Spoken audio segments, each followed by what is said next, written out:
আমার বোন হচ্ছে প্রেগনেন্ট ছিল তখন আমাকে বলা হতো কনস্ট্যান্ট যদি তুমি না যাও তাহলে কুমিল্লার যেই ফোর্স আছে সেখান থেকে তোমার বোনকে উঠাই নিয়ে চলে আসা হবে। আমি একটু রেগে যাই বেশি। আসলে ডিজিএফআই ব্যাপারটা মানে কি কাজ এটা? আমি একটু রেগে যাই বেশি। আমার নেচার হচ্ছে আমি খুব ইনস্ট্যান্ট রিয়েক্ট করি। সার্জিস সে জায়গায় হচ্ছে স্ট্যান্স ডিফারেন্ট, সে জিনিসটাকে অবজার্ভ করে। তা আমাদের ক্ষেত্রে যেটা হয়েছে, আমাদের যখন ইন্টারোগেশন করতো আমাদেরকে আলাদা আলাদা ইন্টারোগেশন করতো, আমাদেরকে রুম আলাদা করে ফেলা হইতো এবং আমাদেরকে হচ্ছে ম্যানিপুলেট করা হইতো। আমাকে আয়সা বলতো সার্জিস কিন্তু মেনে নিছে, সে হচ্ছে মিটিং করতে যাবে। এবং আমার বোন হচ্ছে প্রেগনেন্ট ছিল তখন, এবং প্রেগনেন্ট ছিল, হয়তো এক সপ্তাহ পরে হচ্ছে ফ্যামিলি লাইফে যাবে। আমাকে বলা হতো কনস্ট্যান্ট যদি তুমি না যাও, সার্জিস যেহেতু যাবে, হাসিব যেহেতু যাবে, যদি তুমি না যাও তাহলে কুমিল্লার যেই ফোর্স আছে সেখান থেকে তোমার বোনকে উঠাই নিয়ে চলে আসা হবে। সো এইভাবে মেন্টাল ম্যানিপুলেশন।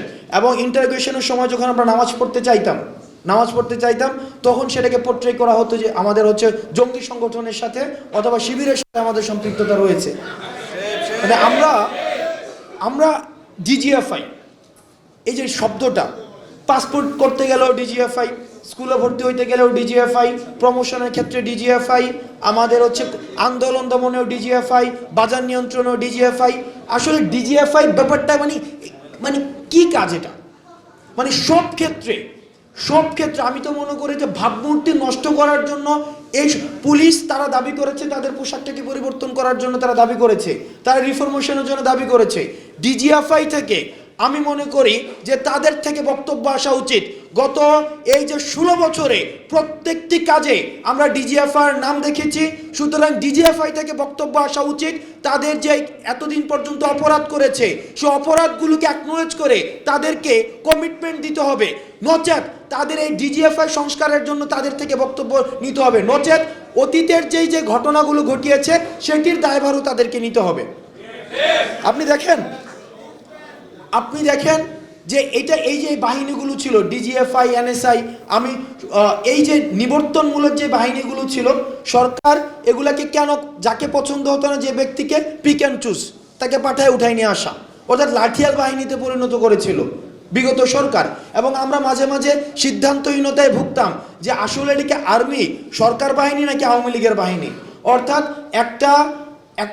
একটা আর্মি আওয়ামী লীগের সাথে মিলেমিশে একাকার হয়ে গিয়েছিল। আমার স্পষ্ট মনে আছে এই নির্বাচনের পরে ফেব্রুয়ারি মার্চের দিকে কোনো একটা আর্মির গাড়ি ঢাকা হয়ে যাচ্ছে, মানুষ ভুয়া বলে হচ্ছে আর্মিকে হচ্ছে রাস্তার মধ্যে বলেছিল। আর্মির অবস্থান ওই পর্যায়ে নেমে গিয়েছিল। আমরা জেনারেল ওয়াকারকে ধন্যবাদ জানাই, ক্রাইসিস মোমেন্টে উনি আবার ব্যাক করে আর্মির যে একটা ভাবমূর্তি ছিল সেটাকে আবার রিস্টোর করার জন্য উনি পদক্ষেপ নিয়েছে। এখন সেটা আমাদের দেখার বিষয়, উনি আর্মিকে পুনর্গঠিত করার জন্য যারা বঞ্চিত হয়েছে, আয়না গড়েছিল, তাদেরকে আবার অ্যাকোমোডেট করার জন্য কি কি পদক্ষেপ নেয়। এবং সেটির জন্য যেহেতু এই জায়গা থেকে অলরেডি দাবি এসেছে যে ডিফেন্স রিফরমেশন কমিশন গঠন করার জন্য, যেটির মধ্য দিয়ে এতদিন পর্যন্ত যে আনজাস্ট ডিসমিসাল ছিল, অ্যাবডাকশন ছিল, উইমজিক্যাল বিভিন্ন জাজমেন্ট ছিল, এই জিনিসগুলোর আমরা মনে করি যথাযথ বিচারের মধ্য দিয়ে, এবং যাদেরকে কোনো ধরনের রিভিউ করার সুযোগ দেওয়া হতো না তাদেরকেও যেন রিভিউ করার সুযোগ দেওয়া হয়।